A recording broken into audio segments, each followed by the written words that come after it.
Mga katropa, gipaniguro karon sa Department of Health kon DOH nga walay aktibong kaso sa Nipah virus sa nasod ug ipasalig usab sa ilang ahensya nga padayon sila nga nangandam batok sa maong virus nga makasulod sa nasod. Mato ni DOH Assistant Secretary Albert Domingo, ang Pilipinas usa sa mga nagdili sa pagsulod ug paggawa sa mga utlanan niini, lakip na ang Taiwan ug Thailand tungod sa hulga sa sakit. Matod niya nga sa ilang padayon nga monitoring, walay natala nga mga lungsuranon nga adunay mga sintomas o history sa exposure sa Nipah virus.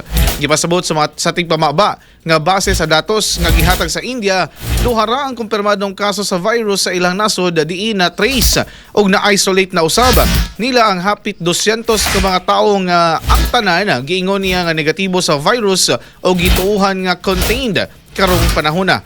Tungod niini, mas gipakusgan pa ang pagpatuman sa mga kasamtangang polisiya sa mga tugpahanan, ilabi na sa Ninoy Aquino International Airport kuna iya diin ang DOH mitudlo og mga dedikadong spotter nurses nga moobserbar sa nangabot nga mga pasahero alang sa matimailhan og sintomas.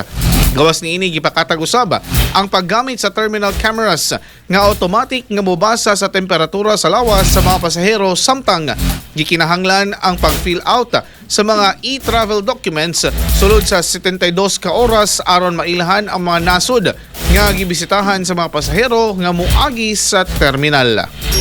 Express Balita. Express Balita.